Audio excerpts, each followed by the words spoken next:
नमस्कार, मैं हूँ आपके साथ राधा अग्रवाल और आप देख रहे हैं भारत एक्सप्रेस का डिजिटल प्लेटफॉर्म। तो देखिए, आज हमने एक बार फिर से देखा किस तरीके से लोकसभा में जोरदार हंगामा देखने को मिला।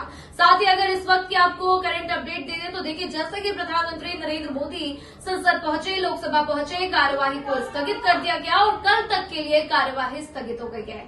तो प्रधानमंत्री नरेंद्र मोदी आज बोलने वाले थे, लेकिन उनको बोलने का मौका नहीं मिला, क्योंकि जिस तरीके से विपक्ष की तरफ से जोरदार हंगामा हुआ, उसके बाद से कार्यवाही को स्थगित किया गया है। तो सुबह से अगर हम आपको अपडेट दे दें तो देखिए, सुबह से ही लगातार हम देख रहे हैं, जब भी पक्ष की तरफ से बोला जा रहा है, तभी विपक्ष की तरफ से जोरदार हंगामा करना शुरू कर दिया जा रहा है। और इसी पर मेरे साथ मौजूद है हरिशंकर तिवारी जी, इनके साथ बातचीत करेंगे।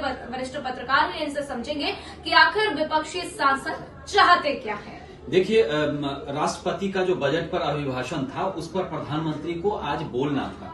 उनके संबोधन से जस्ट पहले ये खबर आती है कि उसको कल तक के लिए टाल दिया गया। मतलब लोकसभा में कुल मिलाकर के इतना ज्यादा हंगामा हो रहा था, विपक्ष लगातार हमलावर है, लेकिन मुद्दा ये जिस पर प्रधानमंत्री को अपना संबोधन देना था वो नहीं है। मुद्दा है राहुल गांधी लगातार जो है वो डोकलाम का मुद्दा उठा रहे हैं। चीन का नरवणे की पुस्तक का हवाला दे रहे हैं, वो पुस्तक जो अभी भारत में प्रकाशित नहीं हुआ है, जबकि कहा ये दलील ये दी जा रही है कि अगर विदेश में इसका प्रकाशन हुआ है तो भारत में इसको लेकर के बैन क्यों किया जा रहा है, भारत में इस पर चर्चा क्यों नहीं करने दिया जा रहा है। दूसरा मामला, आज लगातार राहुल गांधी एग्रेसिव हैं। आपने देखा कि रवनीत सिंह बिट्टू को उन्होंने किस तरह से संबोधन गद्दार कह के, और ये वही मंत्री हैं केंद्र सरकार में जिनके दादा यानी बेअंत सिंह के वो पोते हैं और इस समय केंद्र सरकार में मंत्री हैं। तो कुल मिलाकर के आप देखें तो लगातार विपक्ष हमलावर है। इधर ममता बनर्जी सुप्रीम कोर्ट तक पहुंची है सर के मुद्दे पर, और उनके भी जो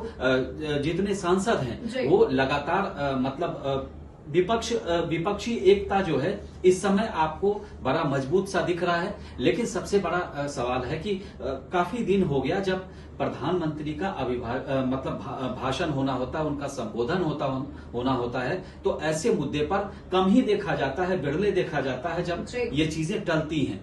लेकिन कुल मिलाकर के लोकसभा अध्यक्ष के पास बहुत सारी चीजें होती हैं और बहुत सारे मुद्दे होते हैं जिसको लेकर के वो चीजों को टाल सकते हैं। हो सकता है कि मतलब उसके लूप होल बहुत सारे होते हैं, लेकिन मुझे लगता है कि ये कुल मिलाकर के मामला कल प्रधानमंत्री जी का अभिभाषण संबोधन होगा, और कुल मिला के ये है कि विपक्ष इस समय लगातार जो है विपक्षी एकता इस समय दिख रही है। बिल्कुल, देखिए हरिशंकर जी, उम्मीद तो अब की जा रही है कि कल प्रधानमंत्री एक बार फिर से बोलते हुए नजर आएंगे, लेकिन जिस तरीके से हालात बने हुए हैं, जिस तरीके से विपक्ष लगातार सरकार के पीछे पड़ा हुआ है, जिस तरीके से बार बार पूर्व आर्मी चीफ के किताब का जिक्र करते हुए राहुल गांधी नजर आ रहे हैं, और जिस तरीके से जोरदार हंगामा देखा जा रहा है, उसके बाद ये घटना मुश्किल ही लग रही है कि पीएम मोदी कल अपना भाषण दे पाएंगे। क्योंकि आज भी देखिए, अभी तक हमने ऐसा नहीं देखा था कि पीएम मोदी पहुंचते हैं और कार्यवाही स्थगित कर दी जाती है। एक चीज और टोकना चाहूंगा मैं, एक्चुअली होता क्या है कि प्रधानमंत्री जब बोलेंगे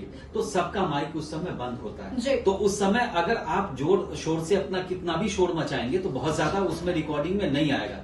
तो कल के लिए बात कुछ और है, लेकिन अभी है कि आज के लिए टल गया है, लेकिन ये जरूरी नहीं कि कल भी टल जाए, क्योंकि प्रधानमंत्री का अभिभाषण आमतौर पे टलता नहीं। बिल्कुल, और यही बड़ा मुद्दा है कि जब टलता नहीं है तो आज कैसे, जब पीएम मोदी वहां पहुंचे तो उनका भाषण जो है टाला गया है और कार्यवाही को स्थगित किया गया। लेकिन साथ ही साथ हम ये भी देख रहे हैं कि राहुल गांधी किस तरीके से बार बार मुद्दे को भटकाने की कोशिश कर रहे हैं। देखिए, जब उनको कुछ नहीं मिला तो आज वो रवनीत बिट्टू के पीछे पड़ गए, आज उनको उन्होंने गद्दार कह दिया, और जब आज उनको गद्दार कह दिया तो उनको भी उसका जवाब मिला। वो भी कहते हुए नजर आए, भाई आप खुद ही देश के दुश्मन हैं। और फिर हमने देखा किस तरीके से मनजिंदर सिंह सिरसा हो, चाहे फिर सरदार नेता हो, एक एक करके सभी उनके साथ खड़े हुए और जोरदार प्रदर्शन भी देखने को मिला है। देखिए, राहुल गांधी ने उनको गद्दार कह करके एक बहुत बड़ा मुद्दा जो है उल्टे बीजेपी को दे दिया। आज बीजेपी के प्रदेश के, दिल्ली प्रदेश के जो नेता हैं, चाहे बीजेपी अध्यक्ष हों,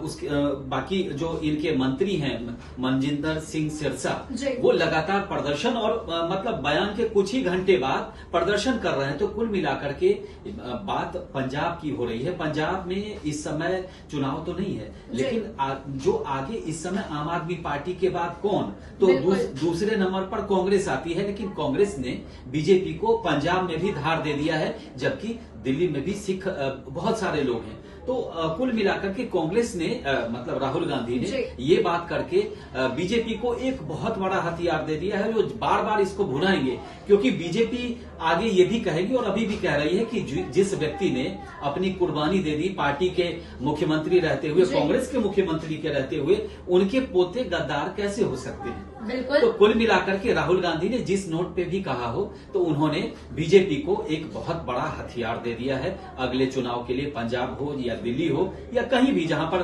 सिख समुदाय के लोगों की संख्या ठीक ठाक है, वहां पर मुझे लगता है कि कांग्रेस को एक बड़ा मतलब परेशानी होने वाली है आने वाले दिनों में। बिल्कुल। और देखिए, इसी के साथ जिस तरीके से लोकसभा में बार बार हंगामा देखा जा रहा है, उसके बाद से विपक्ष पे भी सवाल उठ रहे हैं कि जानबूझ के सदन की कार्यवाही को चलने नहीं दिया जा रहा। क्योंकि अगर बात राष्ट्रपति के अभिभाषण की करें तो चर्चा उस पर होनी थी, लेकिन हम लगातार देख रहे हैं किस तरीके से तमाम विपक्षी सांसद उस पर चर्चा नहीं होने दे रहे और बार बार हंगामा करते हुए नजर आ रहे हैं। सुबह से आज हम देख रहे हैं 11 बजे से कि किस तरीके से बार बार हंगामा हुआ, सदन की कार्यवाही बार बार स्थगित की गई और अब जब आखिरी में 5 बजे इस कार्रवाई को स्थगित कर दिया गया है, तो कल देखना होगा कि पीएम मोदी अपने भाषण में क्या कुछ कहते हुए नजर आते हैं और विपक्ष का किस तरीके से घेराव करते हुए नजर आते हैं। बिल्कुल। तो चलिए, इसी के साथ आपके इसके ऊपर क्या कुछ प्रश्न है, कमेंट करके जरूर पूछिए, हम आपको जवाब जरूर देंगे। और साथ ही आपको कल की कार्रवाई से क्या कुछ उम्मीदें हैं, वो भी कमेंट करिएगा। फिलहाल के लिए इतना ही। देखते रहिए भारत एक्सप्रेस।